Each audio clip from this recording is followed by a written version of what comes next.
So tonight, this is actually part 16 of our Revelation teaching, our series that we're going through together. And Charity and I were just actually talking this past week about, at least for me, even though this is part 16, it really doesn't feel like we've done this 16 times.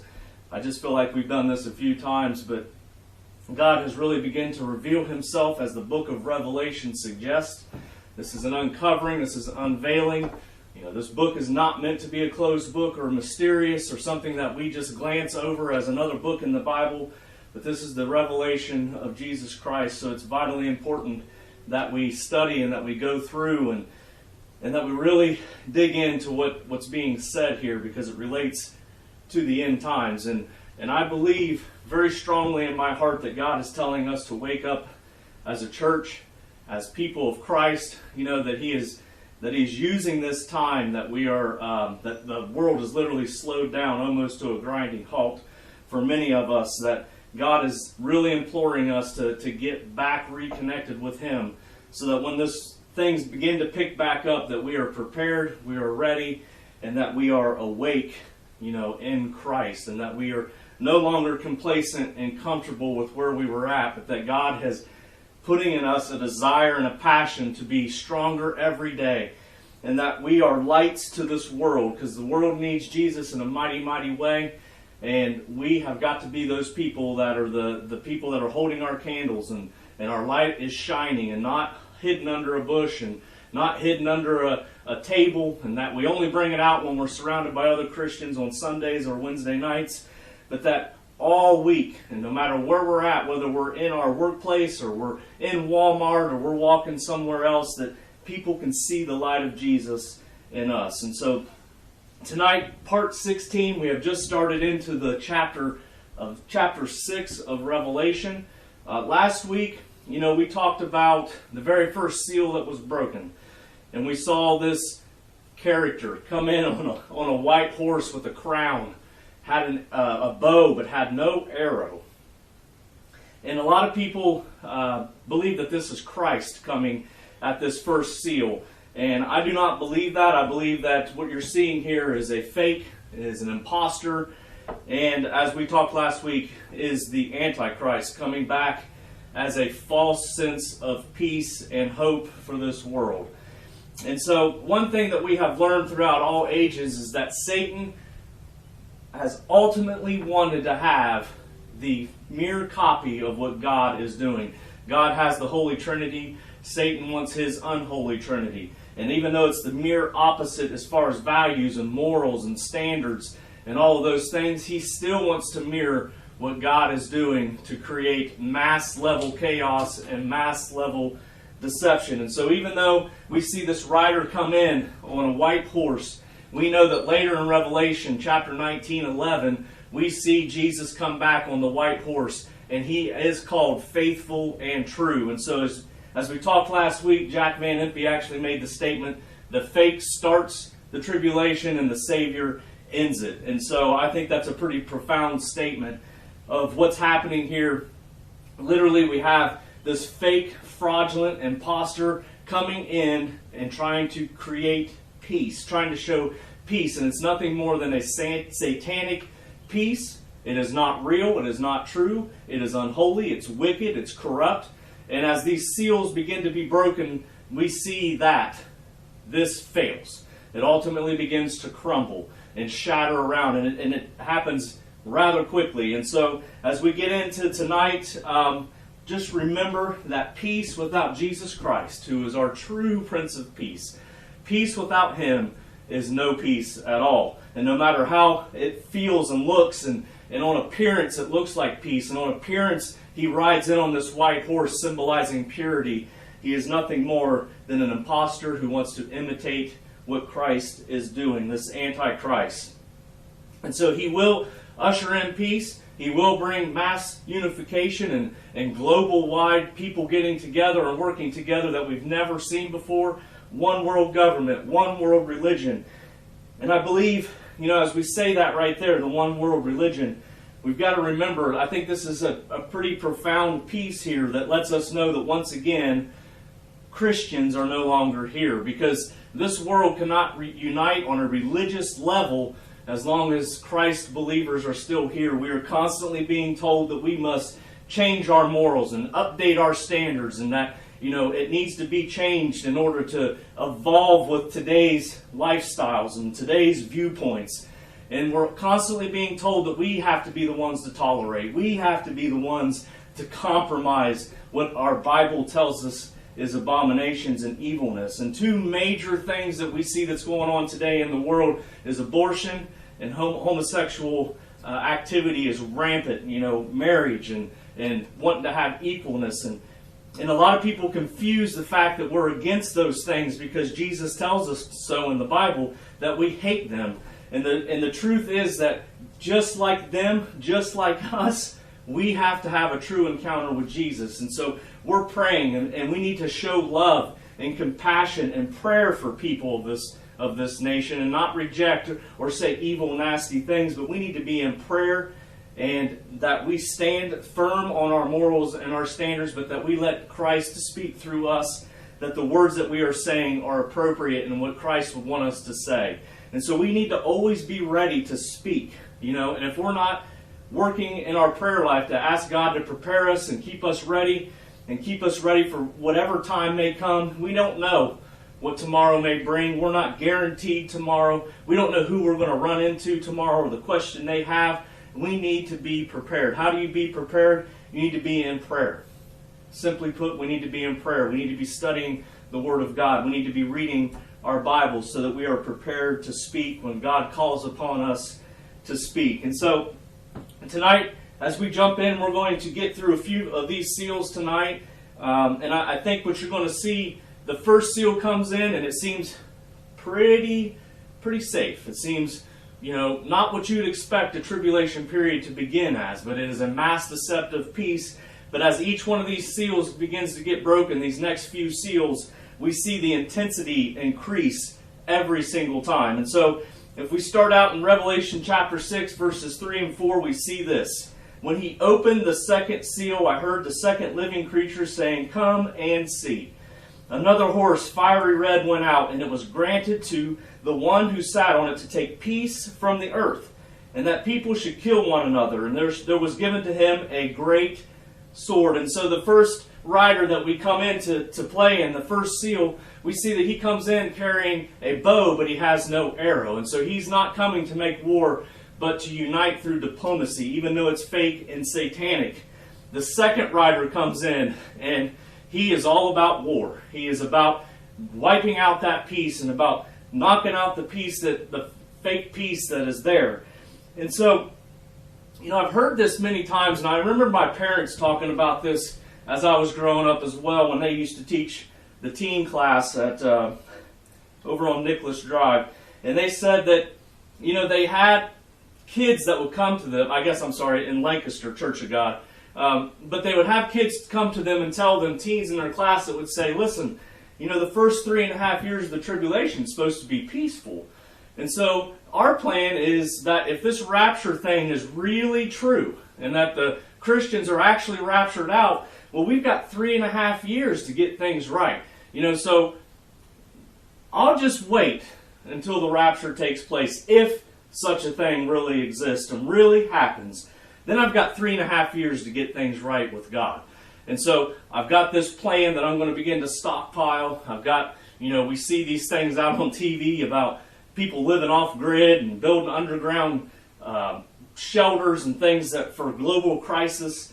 And so they say, I'm just going to wait and get things right during that time.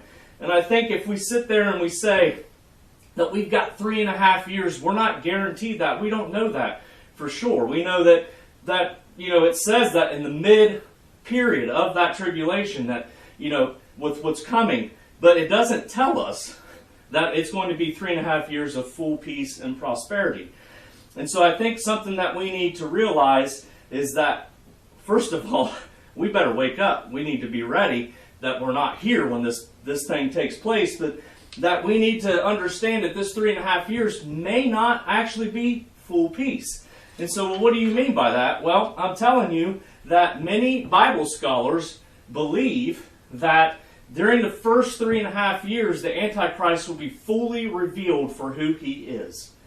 And during that revelation, during that revealing in the public eye, there's going to be more than that first seal being broken. And in fact, these seals that are happening very well could be, and most likely will be, broken during that first 3.5 years. Remember, people are going to have the option and are going to get saved in the tribulation period. There will be people who will turn to Christ. That persecution is going to be real, and it's going to be nasty, and it's going to be beyond anything that's ever happened. If you have any doubts about persecution that's happened to Christians over the time, I would encourage you to get John Fox's Book of Martyrs and read through that. There's some very disturbing persecution and killings of Christians. It is very eye-opening to know what's happened to Christians of past, and this is coming around again as the persecution begins to pick up. But we have so many TV shows out there right now that deal with doomsday. I mean, we have some of them even called doomsday preppers. We've got, like I mentioned, we have people that are the ultra-rich that are building underground vaults. We've got sports athletes and Hollywood stars that are building these underground vaults because they believe that if a global crisis comes, well, they'll just go hide out underground and that everything will be good because man made it and it looks pretty and it looks nice. And some of these underground things are pretty amazing the way they look. But we have got so tied into man building something that can withstand anything, we have lost sight of this judgment that's coming from Christ, that will not compare, and what no man building, no infrastructure of man will be able to withstand what is coming. I was doing some research and I actually found there is a seed vault in Norway. It's on a Norwegian island of Spitsbergen, and it's called I may be saying this wrong, but the Svalbard Global Seed Vault. This is a backup seed vault to other seed vaults that are around the world. And when you begin to look at this, they have these seeds in there that are vacuum sealed in bags, and they're under way low temperatures to keep them from aging, but they are there for the simple fact that if we have a national or global crisis, that we can dig into that seed vault and we can begin to replant and put vegetation out there because we have these seeds locked away in a vault. And it was started to preserve a wide variety of plant seeds. There's duplicate samples or spare copies of seeds held in gene banks. This seed vault is an attempt to ensure against the loss of seeds and other gene banks during large-scale regional or global crisis. This facility has storage capacity of 4.5 million seed samples, and I think last I checked they were close to 1 million at capacity now, so they still have plenty of room to go. But 4.5 million seeds that this can hold in this backup gene bank. So there are two groups that pay for the operational costs. That's Norway and a group called the Crop Trust. Now when you look at the Crop Trust, you will find a very familiar foundation in there, and that's the Bill and Melinda Gates Foundation, is one of the big pushers and one of the big funders of this foundation. Now, I don't have time to go into Bill Gates and the Melinda Gates Foundation here. I would encourage you to look them up and what they represent. I am a computer guy, so I have known about Bill Gates for a long time, but since he has left Microsoft, there are many things that he is pushing that are literally lining up with the end-day prophecies and what's coming with chips and being marked with these chips and being able to track people with chips. And so I think it's very profound that with this gene bank that is supposed to be there in case we have global crisis, we see a guy like Bill Gates as a big funder and supporter of this. And I'm not saying that we shouldn't, build things to help us and prepare us, but again, we've lost sight. We have lost sight of who our true provider is. And Jesus has, through biblical times and through times, has said, prepare for this time or prepare for this time. And the people went and prepared and they prospered, or they didn't prepare and they failed and were overtaken. But we have built these things, these man-made things, and somehow believe they will withstand any kind of attack, any kind of a weapon, or any kind of disaster. We've caught up in ourselves. We think we are supreme. We think we are gods. We think that we control what's going to happen in this world. And we've completely said we don't need Jesus Christ. We don't need him in our life. We don't need him in this world. Get him away from us. We will do everything ourselves. All the Hollywood movies that talk about apocalyptic times, what do they show? Man wins in the end. Man survives in the end. We always find a way to survive. And so that's how this world has become. They're dependent fully on themselves. We've got enough technology. We've got enough power. We're the United States. We can take on anybody. And that's just how we have become. So caught up in ourselves. And God's saying, I'm going to show you something that's coming. You think that you control this world? You think that you control everything in it? You've said, get out of my life all these years. Now I'm going to show you what happens when you continually reject me. And so we have these people that are building these underground vaults. They think they're going to just hide out for 3.5 years. And when the things get bad, well, we'll just have our way to go. We'll be off grid. We'll be hidden. And we won't have to worry about anything. But like I said, many Bible scholars believe that during this first 3.5 years, that the Antichrist is going to be fully revealed, meaning multiple seals are going to be broken during this time. And so I do not believe that this peace will last 3.5 years. I believe that it's going to be a very short-lived, false peace. Because, listen, our world, when you look at a lot of the people that are politicians, that have been in government for many, many years, what do you see? You see a lot of corruption. You see people that's been there for 20, 30, 40 years making millions and millions and millions of dollars. And they're greedy. They're power hungry. They want to be recognized. They want to be shown that they are supreme. And so when this satanic leadership comes in and unifies the world and shows, look what I can do as an antichrist, that I can do what God said he was going to do. I'm going to do it. Look what I can do. It is still built on satanic greed, on satanic corruption, on satanic wickedness, so it will fail quickly. Man is power hungry. Man is evil and wicked. And eventually those things will fail and will crumble. And so when this second seal is opened, we see that this warrior comes in. He comes in to create war and to remove peace. And so right after this false peace is established and look like it's taken off, this prosperity drops and war is unleashed. This rider on the fiery red horse has one mission, and that's to take peace from this earth through war and death. This will be a war being used using our own global weapons. And I looked up some of the nuclear bombs. There's actually some maps out there where you can actually put in your city and you can pick the type of bomb, and it will actually show you a map of how far the damage would be. You know, where and I was using like a nuclear bomb, and they have some pretty powerful ones, but I would say that we are naive to think that just what we can see is what's really being used. I think that there is a lot of things that's being developed in hidden ways that we don't have public access to, that we don't see, that are way more destructive than what we really realize. But some of these bombs, you know, if they was dropped in the city of Columbus, you know, you're talking about mass destruction, and that would be one bomb. I mean, one of them actually showed coming all the way down past Circleville and Chillicothe, and I mean, that's just one bomb. And so these weapons will be used, and it'll be just massive global war.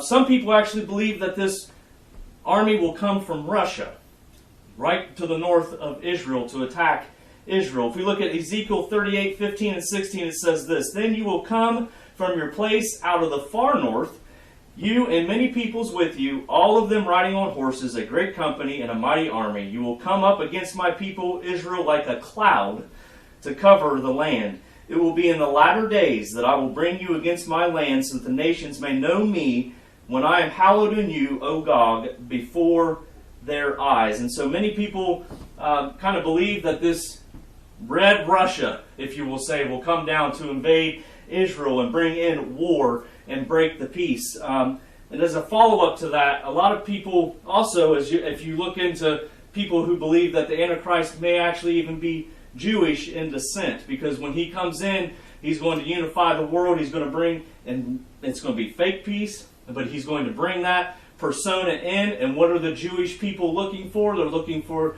their Son of God to return in a kingdom, in nobility, and in power and authority. And so many people think that that's how the Jews will be initially unified, is because they will see this person moving in a peaceful way. And so just food for thought there. So we're going to have mass destruction of facilities, infrastructure, and death of human life. We're talking about millions of people that are going to die during this war. And some people may say, well, if there was actually some peace, why would this second seal be broken? And that's literally that God is showing that this is fake.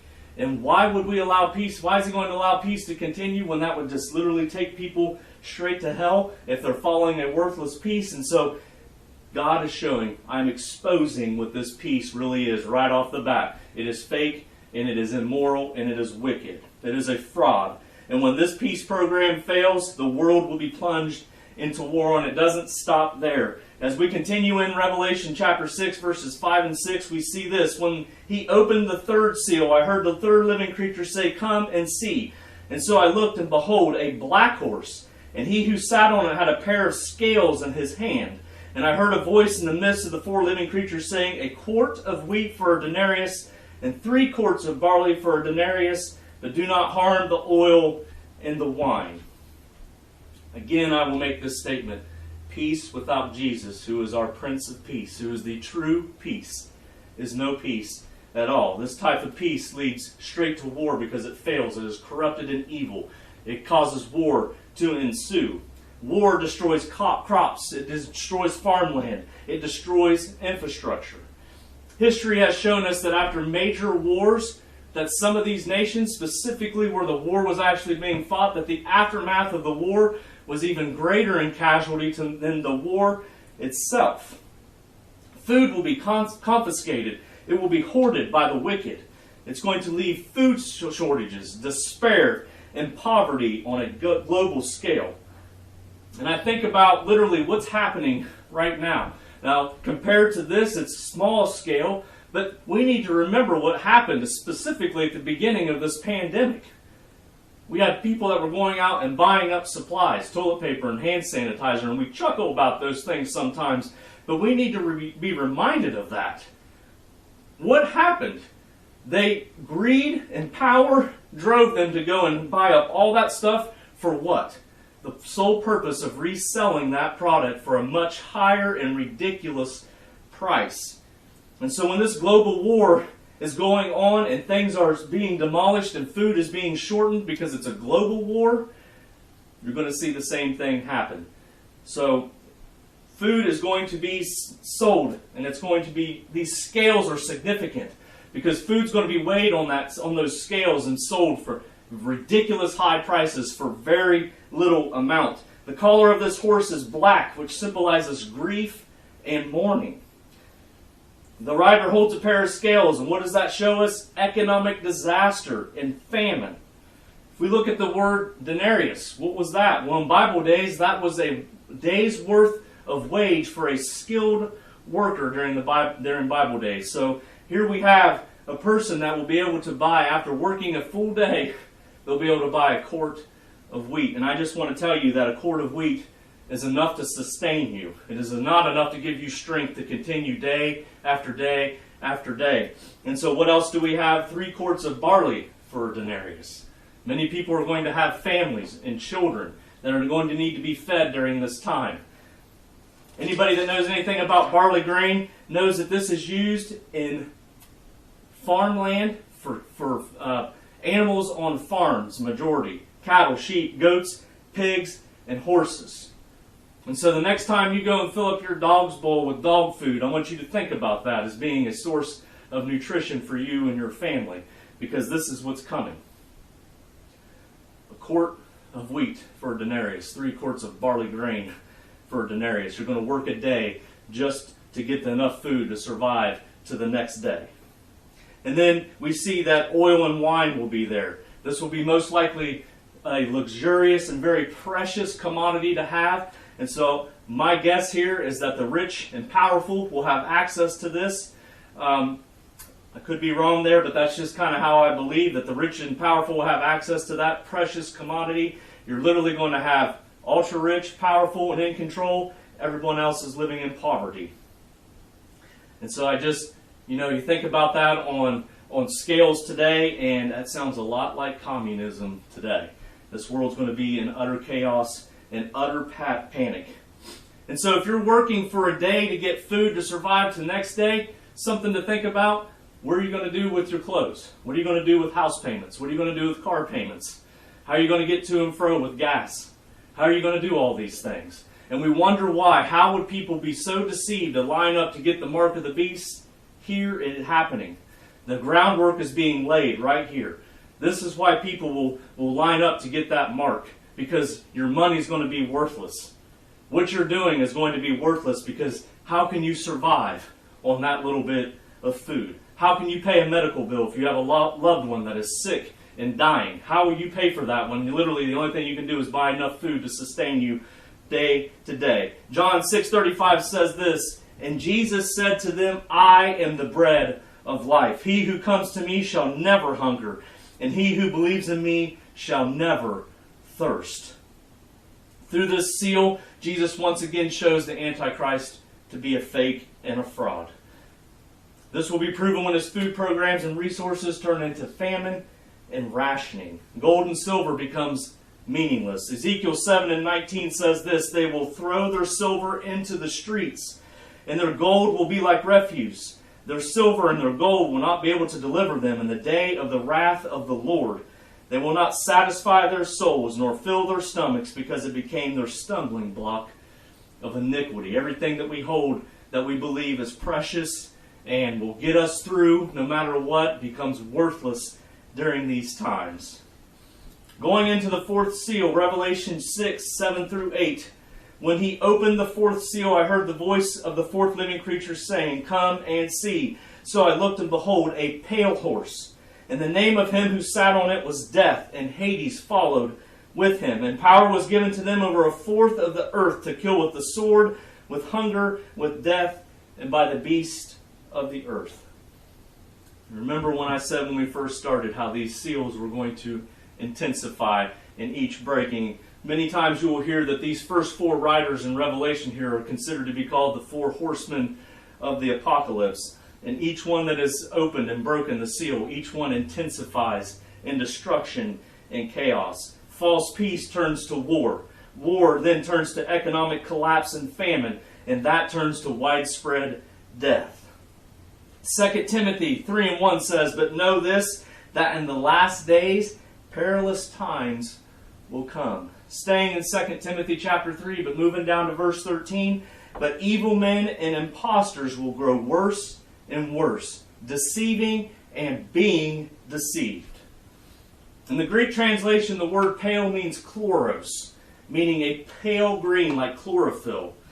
And so, to give you an understanding of what this color looks like, I want you to think of spoiled meat or rotting flesh. This is the color of this pale green horse. This rider, Death, with Hades following on him, is on a mission for those that are destined for hell. He's looking for unbelievers for the fires of hell. Here we see death by war, by starvation, death by disease, and death by beasts on the earth. I think that it's very hard for us to even imagine a fourth of the earth being killed. We talked about last week that, or maybe it was a week before, but we talked about that we have roughly over 7 billion people worldwide. Roughly 2 billion of those people have declared that they are Christian and that they are followers of Christ. That still leaves 5 billion people. And that's if all the 2 billion people have actually asked Christ to live in their life and have a personal relationship with Christ. I've known people growing up that told me they were Christian just simply because they go to church every week. And you can go to church every week, you can go to revival every week, you can listen to Christian music all day long, and those are all good and necessary things. But if you do not ask Jesus to have a personal relationship with you, you will fail. You are being deceived, and you will see these times. And so we need to make sure we are ready. We need to make sure that we are asking Jesus to cleanse me on the inside. Make sure I am ready, Lord Jesus. Forgive me. Forgive this evil, wicked heart. But it's impossible for us to even think about that. Because if there's 5 billion people left, 1/4 of that would be 1.25 billion people. That's an incredible amount of people. I think about a hurricane when it happens and the destruction afterwards. I think about Hurricane Katrina, for instance. You know, we saw that once those flood walls broke and the mass destruction that ensued in that city during that time. You know, Charity and I, we had a chance to go to New Orleans a couple years ago, and we took a Katrina tour, and still to this day, many parts of that is under devastation. Houses are still lifted off their foundations, and some houses that used to be there, it's nothing but grass because it was washed away. And when that flooding came in and the sewer systems were backed up, there was mass disease that happened in those areas, poverty-stricken areas that they could not recover from. And so that's on a very small scale compared to this 1/4 of the earth being wiped out and killed. I mean, that is just so hard for us to understand or even imagine. Medical institutions are going to be completely overwhelmed.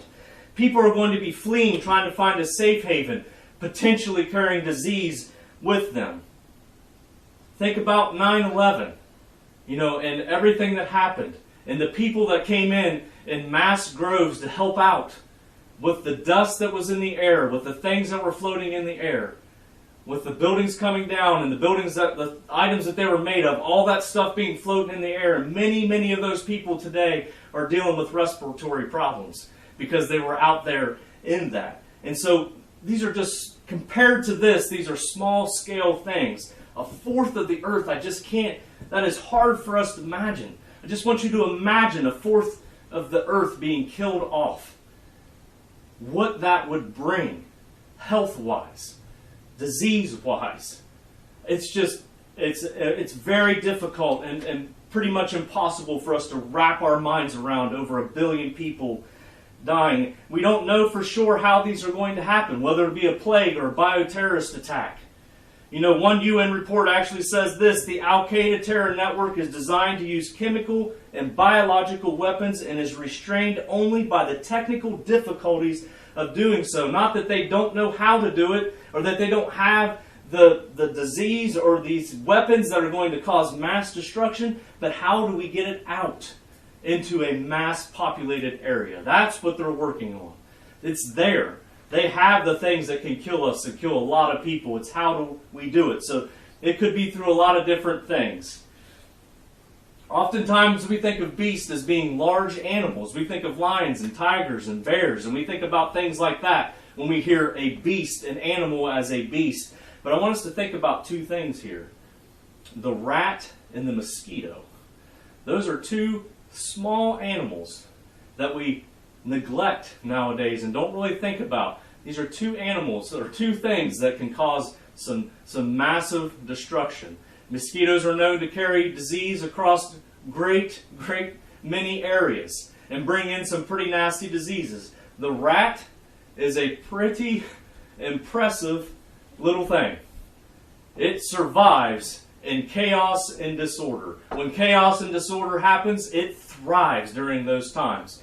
We can look back at previous plagues and previous things that's happened, and what was surviving during those times, what was carrying the transmission of nasty disease all over the place? The rat. You know, these are things that could happen. The rat is a powerful thing when it becomes in chaos and when things are destructive, when sewer systems are backed up and messed up, when disease is rampant. And with all these death and everything that's happening in this short amount of time, over 1 billion people, there's going to be disease. There's going to be transmission of disease. Everything's going to be over-flooded, and we're just not set up for something like that. Billy Graham said this: "It is not God's intent that any should perish, but when people defiantly refuse God's plan, the consequence of this disobedience is death. The rider on the pale horse is only taking his due." That's a pretty profound statement right there. And then the last seal that we're going to get into tonight is the 5th seal. Charity and I were actually talking about this week. Revelation 6, 9 through 11. "When he opened the 5th seal, I saw under the altar the souls of those who had been slain for the word of God and for the testimony which they held. And they cried with a loud voice, saying, Oh, how long, O Lord, holy and true, until you judge and avenge our blood on those who dwell on the earth. Then a white robe was given to each of them, and it was said to them that they should rest a little while longer until both the number of their fellow servants and their brethren who would be killed as they were was completed. And so there are a few different ideas here, and I'm going to go into one that I kind of believe. Again, this is just my belief. You don't have to agree with my opinion. I'm just giving you something that to think about, maybe to study out, see what you think. There are a couple different things here, but what I believe is simply this, that during the time of Revelation, there will be people that are going to be saved. That are going to be realize the mistake that they made when the rapture takes place. These could be people that seen their family members rise up and be gone in an instant. These could be Jews that have seen this happen on the nationwide and realize we made a mistake. Our king already came back and we missed it. We put our king on the cross. And so it could be something like that. Other people are going to be saved during those times. I've actually heard this mentioned as the tribulation saints. These are people that are going to be turned over to Christ and accept Him into their life during the terrible tribulation period. And I believe that that's what we're seeing here. You know, I talked about earlier that that Christians and Christianity cannot be here in order to have a unified religious order. It can't happen because we have stood firm as a group and said we will not change on these standards and these morals. We will not compromise on abortion and homosexual marriage. We won't compromise on those things. And so we cannot have a unified worldwide religion while Christians are here. And so as these Christians and these people begin to turn to Christ, persecution is going to erupt in a massive, mighty way. It's going to be ugly. These people are going to have to be dealt with. They're not going to stand for this Christian uprising again, especially during this time of evilness and being ran by satanic power. Don't think that you can hide somewhere from Satan. He doesn't need a GPS system to find you. This world is going to be in utter chaos and utter destruction. And so we're going to see Christians that are going to be murdered and martyred in a terrible, terrible way during this time. And I think that these are the saints that we're seeing right here. There's another viewpoint that says that these are all people that's been martyred over time. The only thing that I have to say about that is I don't understand how they could be, you know, when everyone's raised up from the dead to meet Christ in the sky, how they are left down. Again, these are just two different viewpoints, and that's all that is. That's just how I believe that these are symbolic of the tribulation saints that are going to be murdered during this time, that are going to be martyred during this time. And so they're wondering, when is this going to end? We can see prophecy being fulfilled. They can speak and understand because Jesus tells them, you need to take this white robe. Your time is coming. Vengeance is mine. But you have to have patience until the rest of the believers are killed like you were. And so they can speak and they can hear and they can understand that Jesus is speaking to them and telling them, you must have patience. And I think with this seal, God is simply saying, world, take notice. Vengeance is mine. Retribution is coming for the way that my people have been treated for over all time. You know, every person that's been murdered and killed, I remember those people, and I am coming in judgment for the people that were killed because they stood up in my name and said that I was the king. Jesus Christ was the king that died on this cross and provided us salvation. Matthew 10:28 says this, do not fear those who kill the body but cannot kill the soul, but rather fear him who is able to destroy both soul and body in hell. So these believers begin to understand that the Antichrist and the people, the demonic people left on this world may be able to kill their physical body, but they cannot destroy their soul. They will choose a physical death as believers of Christ in order to receive the reward of their soul living in eternity with Christ. So everything that we read and study in Revelation and other books, we may begin to say things, look at things, and we get kind of confused sometimes. Sometimes things don't really make sense. And I just encourage you to continue to read, even though you may be confused. Continue to ask Jesus, give me wisdom. Give me understanding. Reveal yourself to me. He will reveal himself. He will show you things. But we have to be persistent. Sometimes we have to continue to dig in for ourselves and not a one-time thing. You know, we can't just one time open up the book and know everything that's in there. There's a great amount of studying that we must do. And so I just encourage you to just continue to read the Word, continue to pray and ask Jesus for wisdom and understanding. But remember this, that His plan is pure. His plan is perfect. His plan is total authority. It will be carried out in total precision. And it will be done with both things that are positive, that we like to talk about, how He blesses us and how He heals us. But this will also be done and when His wrath is shown. His plan is perfect, and it is pure, and it is holy, even in wrath.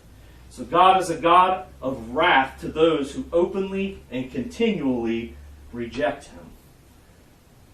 And so in closing, I have two quotes that I want to leave you with tonight. The first one is from Hal Lindsey, and it says this: "It's a sobering fact that if people will not give their hearts to Christ now, while it is still easy and a small cost is involved, when the tribulation judgment sets in, although they can still be saved, it will be so as by fire, as 1 Corinthians 3:15 tells us." And then the second quote that I want to leave you with tonight is from David Jeremiah and C.C. Carlson. And they said this: "As I write this, I long for everyone to give their hearts to Christ now, when it is comparatively easy to be a Christian. During the tribulation, the fate of believers will be worse than that happened in Nazi concentration camps during World War II." And so I just leave you with that. You know, my sole purpose of doing this teaching that I feel like God has called me to do and put on my heart so very strongly a year ago at this point in time, it is to simply tell us that we've got to wake up. If you have not accepted Christ into your life, I implore you to do that now. I implore you to begin to pray to Him and say, "God, I need to fill you in my life.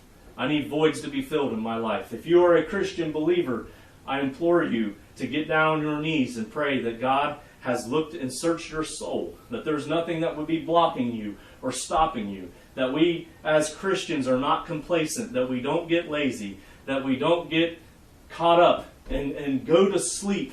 The devil wants us to sleep today.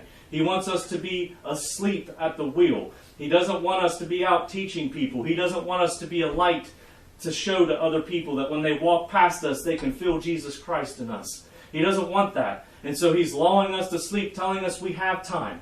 You can wait till next Sunday to get prayer. You can wait till next Sunday to go up to the altar and ask Jesus into your life. And it's deceptive, and it is evilness, and it's wickedness, and he's just trying to put us to sleep. And so I just implore you that you would pray. These are difficult topics to talk about. Widespread death, famine, pestilence, disease. We see all of these things as our world begins to crumble right in the book. I ask you to pray. Ask Jesus to redeem your life. You know, us as Christians, we need to make sure that we are working daily, striving every single day to be better than the last day. That spiritually every day God is lifting us up. That spiritually God is speaking to our hearts every single day. And so I'm just fascinated by this book. I can't get enough. I study and study and study, and there's just so much stuff here. I hope that you enjoyed this tonight. I certainly hope that you are enjoying previous weeks. I enjoy putting this together. It's a lot of things. I know that that's a lot that was thrown out there tonight. But get down on your knees and pray to Jesus. Love Jesus. He loves you. He does not want to see you to be broken and lost in hell. He wants to see you to be redeemed with Him in heaven.